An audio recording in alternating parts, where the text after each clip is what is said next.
Bismillahirrahmanirrahim.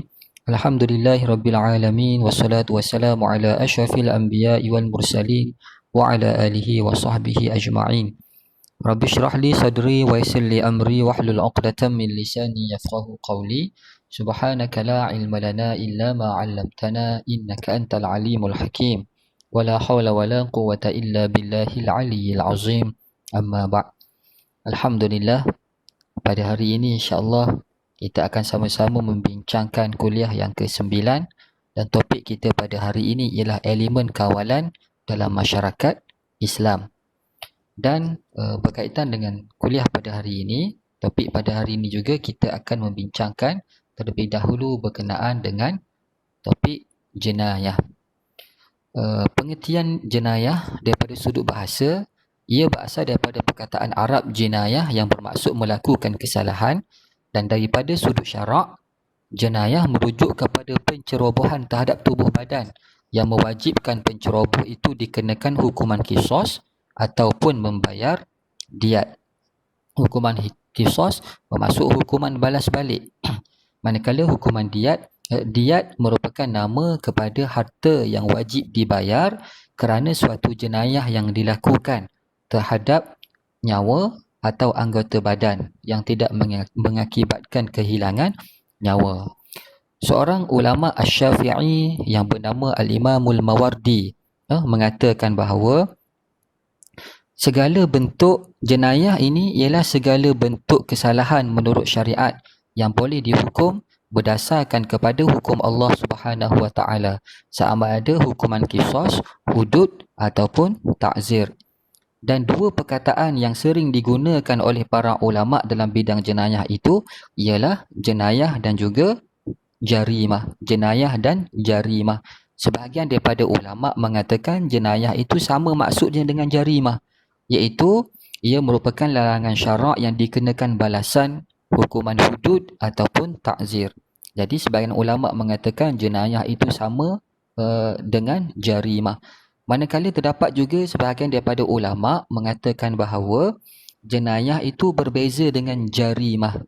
Jenayah ialah kesalahan yang dikhususkan, jenayah itu merupakan perkataan yang dikhususkan bagi kesalahan yang diwajibkan qisas. Manakala di sana ada jarimah. Jarimah ialah perkataan yang digunakan bagi pelbagai kesalahan yang mewajibkan pembalasan hudud, pembalasan had atau ta'zir. Dan di sini kita lihat pembahagian jenayah menurut Ibn Rushd, iaitu dalam kitabnya Bidayatul Mujtahid telah membahagikan jenayah ini kepada 4 bahagian, iaitu yang pertama jenayah ke atas tubuh badan dan nyawa, iaitu kesalahan membunuh dan kesalahan mencederakan. Yang kedua jenayah ke atas harta, contohnya kesalahan mencuri. Yang ketiga, jenayah ke atas keturunan, contohnya kesalahan zina. Dan yang keempat adalah jenayah ke atas maruah, contohnya qazaf dan minum arak. Qazaf merupakan tuduhan palsu yang dilakukan oleh seseorang terhadap orang yang lain tanpa mendatangkan 4 orang saksi. Tuduhan seseorang mengatakan bahawa orang lain berzina tanpa mendatangkan 4 orang saksi. Dan hukuman bagi kesalahan jenayah ini yang akan dibincangkan di sini ada 3. Yang pertama adalah hukuman hudud, yang kedua qisas, dan yang ketiga adalah ta'zir. Baik. Seterusnya kategori jenayah. Jenayah merupakan pencerobohan yang mengakibatkan hilang nyawa, atau bahasa mudahnya kesalahan bunuh. Dan kesalahan bunuh ini terdapat beberapa kategori pembunuhan. Yang pertama, pembunuhan dengan sengaja. Yang kedua, pembunuhan seperti sengaja. Dan yang ketiga, pembunuhan dengan tidak sengaja atau tanpa niat.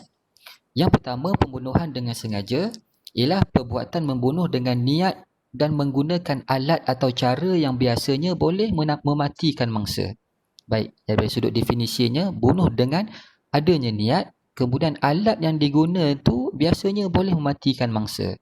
Contohnya menetak dengan sesuatu yang tajam dan mangsa mati akibat tetakan itu.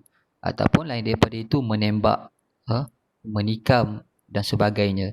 Dan hukumannya adalah dikenakan qisas, dikenakan hukuman balas balik, dikenakan hukuman bunuh balik atau diat mughallazah diat yang berat. Berkenaan dengan diat mughallazah ini kita akan perincikan dalam topik diat nanti insya-Allah. Yang kedua, pembunuhan seperti sengaja, iaitu pembunuhan yang dilakukan tanpa niat. Dia tidak berniat untuk membunuh. Atau dengan niat jahat tapi bukan niat membunuh. Dia ada niat jahat tetapi bukan niat untuk membunuh. Dan menggunakan alat atau cara yang biasanya tidak mematikan mangsa tetapi mangsa mati. Ini pembunuhan seperti sengaja. Contohnya, mencampak mangsa ke dalam air. Mangsa itu seorang yang mahir berenang. Dicampakkan ke dalam air, tiba-tiba mangsa itu mati. Maka pembunuhan itu dikategorikan sebagai pembunuhan seperti sengaja. Dan hukumannya dikenakan diat berat. Dan diat ini, ganti rugi ini, pampasan ini boleh bayar secara beransur-ansur selama 3 tahun oleh pihak waris. Oleh pihak waris pembunuh. Dan yang ketiga ialah pembunuhan dengan tidak sengaja ataupun tanpa niat. Jadi pembunuhan yang dilakukan tanpa sengaja dan tanpa niat, meskipun menggunakan alat atau cara yang boleh mematikan.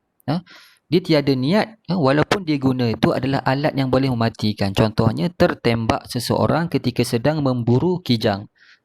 Dua orang pergi berburu, tiba-tiba seorang itu tembak pistol, disangkanya kijang, rupa-rupanya kawan sendiri. Jadi berlakulah pembunuhan dengan tidak sengaja ataupun tanpa niat. Maka hukumannya tetap dikenakan hukuman kepada pembunuh tadi walaupun tanpa sengaja, dan hukuman itu dikenakan diat ringan. Diat ringan ini kita akan tengok nanti insya-Allah pada bab diat, dan dibayar beransur-ansur selama 3 tahun oleh pihak waris.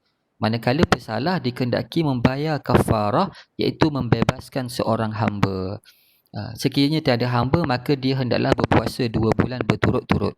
Jadi dalam kes pembunuhan tanpa sengaja ini, yang pertama dia dikenakan hukuman, dia dikenakan diat ringan. Boleh bayar beransur-ansur dan dibayar oleh ahli keluarganya, kaum keluarganya. Dan pesalah itu dikehendaki selain daripada membayar kafarah, selain daripada membayar diat, dia dikehendaki membayar kafarah. Dan kafarah itu ialah membebaskan seorang hamba. Jadi pada zaman sekarang ini sudah tiada lagi hamba. Maka jika tiada hamba, maka dia hendaklah berpuasa selama 2 bulan berturut-turut. Ini merupakan 3 kategori pembunuhan. Dan di sana disebutkan juga bagaimana jika pembunuhan itu dilakukan secara pakatan. Sekumpulan mukallaf, iaitu orang Islam yang akil, yang baligh, yang waras, berpakat untuk membunuh seorang Islam yang lain. Dan tindakan setiap seorang di antara mereka ini, jika dilakukan secara sendirian, sudah cukup untuk mematikan mangsa. Maka hukumannya, mereka semua akan dikenakan hukuman qisas. Kesemuanya dikenakan hukuman qisas sekiranya mereka berpakat. Namun di sana disebut, sekiranya salah seorang dalam kalangan mereka hanya mendatangkan kecederaan yang tidak mencapai tahap boleh mematikan, manakala seorang lagi penyebab kepada kematian, maka pesalah yang pertama ini dikenakan hukuman balas kecederaan atau diat sahaja, manakala pesalah yang kedua dikenakan hukuman qisas ataupun bunuh balik. Baik. Tadi kita bincang kategori jenayah daripada sudut hilang nyawa ataupun mengakibatkan kehilangan nyawa. Kita berpindah kepada perbahasan yang seterusnya, iaitu pencerobohan yang berlaku ke atas anggota tubuh badan tanpa mematikan mangsa. Baik.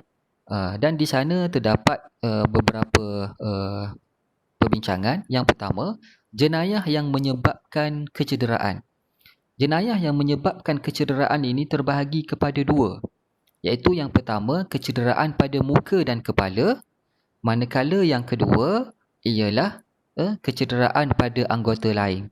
Jadi di sana dibezakan, kecederaan pada muka dan kepala itu satu kategori, dan kategori yang lain adalah kecederaan pada anggota yang lain selain daripada muka dan juga kepala.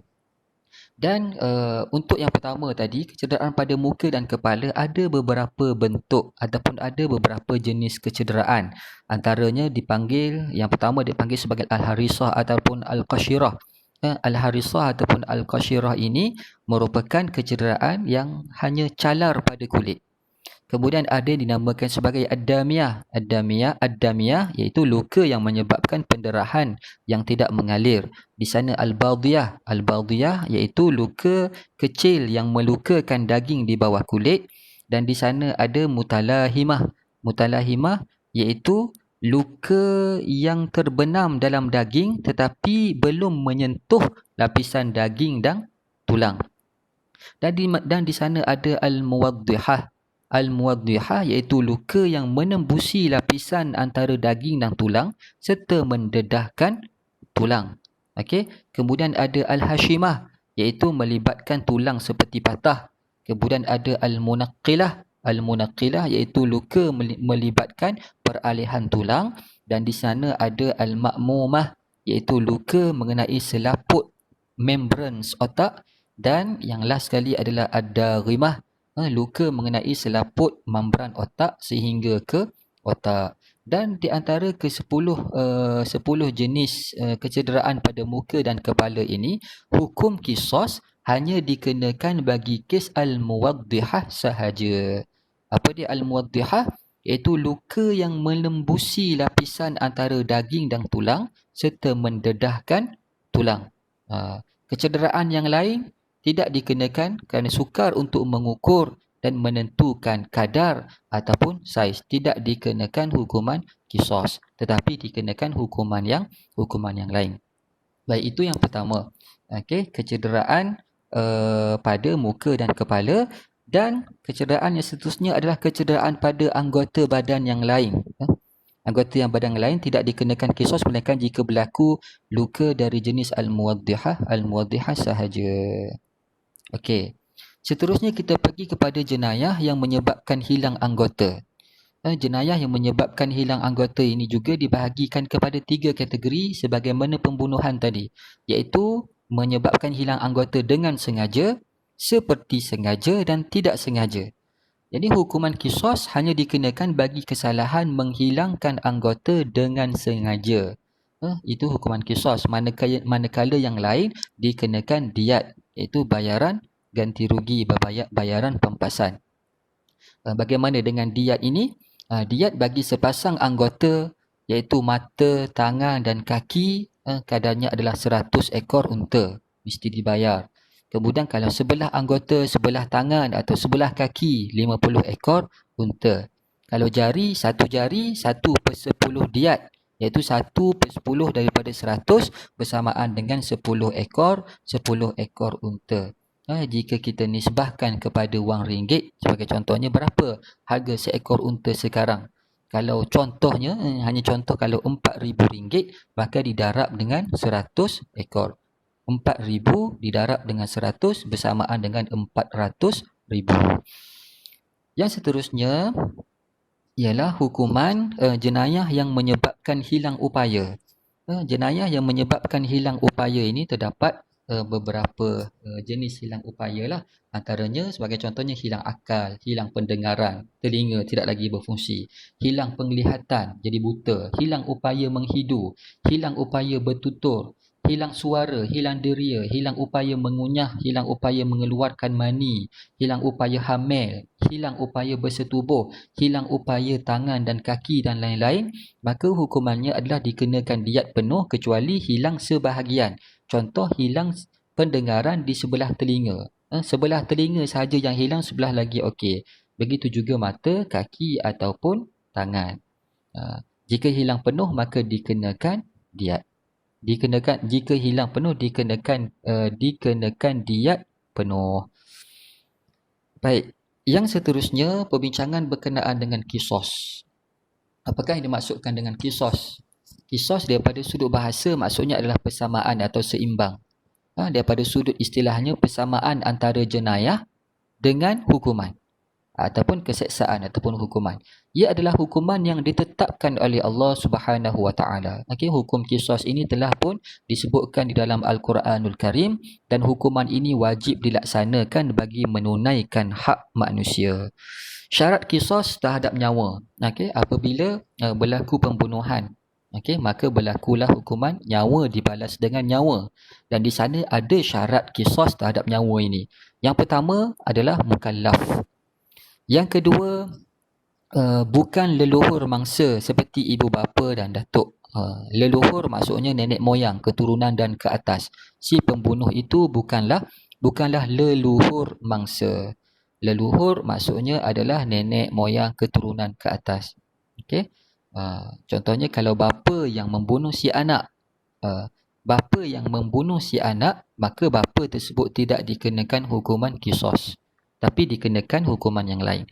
Kemudian yang ketiga, mangsa dijamin nyawanya, iaitu mangsa yang dibunuh itu adalah mangsa yang telah dijamin nyawanya. Contohnya adalah kafir zimmi, orang bukan Islam yang tinggal di negara Islam, yang taat, yang akur kepada segala peraturan-peraturan dan undang-undang negara Islam. Jadi kafir ini dijamin haknya oleh negara Islam. Maka sesiapa yang membunuhnya maka dikenakan hukuman qisas. Syarat yang ketiga iaitu mangsa dijamin nyawanya, termasuk di sini adalah kafir zimmi, dan pembunuh dan mangsa mempunyai taraf yang sama. Kemudian syarat qisas bagi jenayah terhadap anggota. Yang tadi kita bincang tentang pembunuhan, yang ini kita bincang tentang hilang anggota. Anggota yang dipotong mestilah sama dari segi istilahnya dengan anggota yang dipotong. Tangan dengan tangan, mata dengan mata, telinga dengan telinga. Contohnya, tidak boleh melibatkan anggota yang lumpuh dengan anggota yang normal. Maksudnya dia kena sama.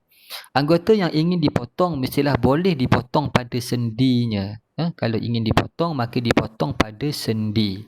Contoh sendi, pergelangan tangan, siku dan seumpamanya. Kaedah pelaksanaan qisas. Qisas mesti dilaksanakan dengan penuh adil, dengan penuh kesaksamaan, dengan jenayah yang dilakukan sama ada dari segi teknikal ataupun dari segi kandungan. Untuk yang pertama, dari segi teknikal, itu hak yang diberi kepada keluarga di mana mereka boleh menuntut hak ini jika mahu. Teknikal. Kepada mangsa lah di sini maksudnya. Hak yang diberi kepada keluarga mangsa di mana keluarga mangsa boleh menuntut hak ini jika mereka mahu. Maka pesalah akan dihukum bunuh dengan alat dan cara yang sama digunakan untuk membunuh mangsa. Sama ada menggunakan pedang, bakar, tembakan ataupun cekik. Jika mangsa itu dibunuh dengan cara cekik, maka keluarga mangsa boleh menuntut kaedah yang sama. Kemudian yang kedua adalah daripada sudut kandungan. Persamaan dari segi kandungan qisas adalah mesti dipenuhi. Sekiranya persamaan ini tidak dapat disempurnakan, maka gugurlah qisas. Contohnya, jenayah memotong anggota akan dengan memotong anggota yang sama dan pada tempat yang sama. Jika ditetak atau dipotong pada anggota seumpama lengan, maka penjenayah akan dipotong pada sendi yang berhampiran, sama ada pada siku atau pada tangan. Anggota yang selebihnya pula, penjenayah dihendaki membayar hukumah iaitu had denda yang ditentukan oleh pihak penguasa. Contohnya di sini pada kandungan. Contohnya seseorang itu dia telah memotong lengan kawannya. Maka hukumannya adalah dikenakan hukuman qisas. Jika lengan itu sukar diukur kerana saiz lengan manusia ini dia tidak sama, maka penjenayah itu akan dipotong pada sendi yang berhampiran dengan tempat yang dipotong tadi, sama ada pada siku atau pada tangan. Kemudian kadar yang lebih itu penjenayah dikehendaki membayar denda, dan denda itu akan ditetapkan oleh pihak penguasa, oleh pihak pemerintah, hakim dan sebagainya. Seterusnya, pelaksanaan qisas oleh keluarga ataupun waris hendaklah mendapat kebenaran daripada pihak pemerintah. Ini keluarga mangsa. Jika ingin melakukan qisas, yang pertama, dia tidak boleh dilakukan dengan sesuka hati, tetapi mesti mendapat kebenaran daripada pihak pemerintah. Jika tidak, akan menimbulkan huru-hara. Jika dilakukan juga tanpa izin, maka mereka berdosa. Dan pemerintah boleh mengenakan hukuman ta'zir seperti sebatan atau penjara kepada keluarga mangsa ini jika melakukan qisas tanpa persetujuan ataupun tanpa kebenaran daripada pemerintah. Bagi kawasan yang tiada pemerintah, maka pihak keluarga berhak menjalankan qisas dengan syarat tindakan itu tidak menimbulkan huru-hara. Bagi tempat yang tiada pemerintah, tiada kerajaan, yang tiada kerajaan sebagai contohnya, ini susahlah untuk kita dapati, untuk kita jumpai, maka kisos itu boleh dilakukan oleh pihak keluarga dengan syarat tidak menimbulkan huru-hara. Dan kisos hanya dibenarkan jika melibatkan nyawa sahaja.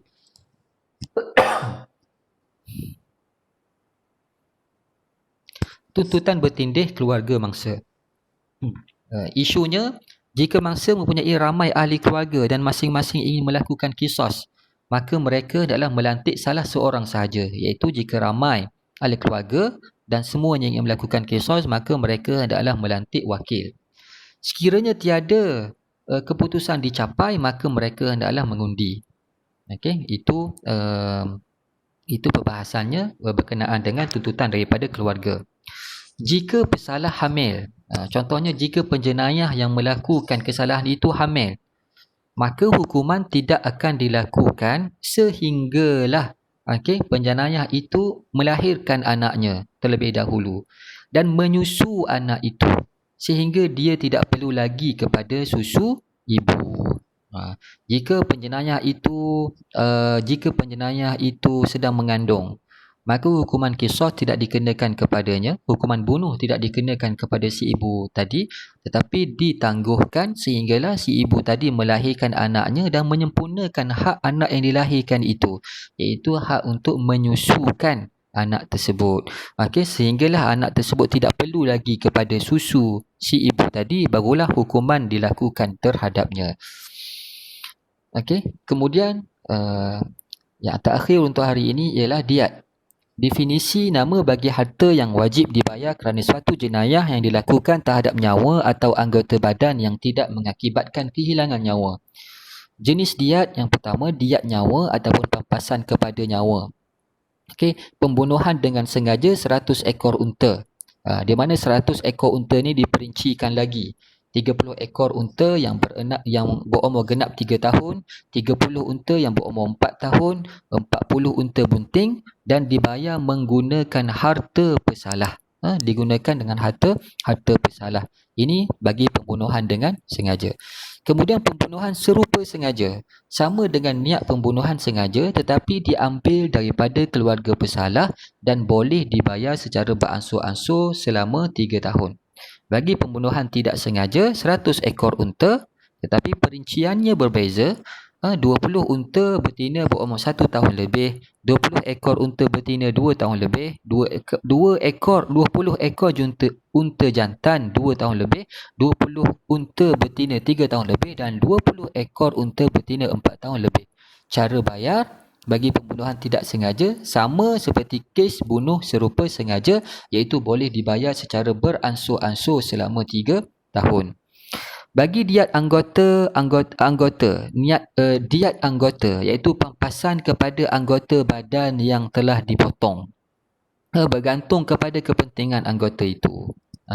Jadi dia akan dinilai berdasarkan kepada kepentingan anggota itu. Mungkin diat penuh 100 ekor unta atau hanya sebahagian sahaja, iaitu sama ada 50 ekor, 25, 10, 5 atau hanya sekadar hukuman sahaja. Dan diat disebutkan di sini, diat bagi jenayah yang dilakukan ke atas wanita adalah separuh daripada diat lelaki, manakala diat ke atas janin pula pesalah dikenakan membayar ghurrah, iaitu seorang hamba lelaki atau perempuan, atau membayar 1/20 diat, iaitu 1/20 daripada 100 ekor unta bersamaan dengan 5 ekor unta. Wallahu a'lam. Sekadar itu dulu untuk perbincangan pada hari ini. Wallahu a'lam. Assalamualaikum warahmatullahi wabarakatuh.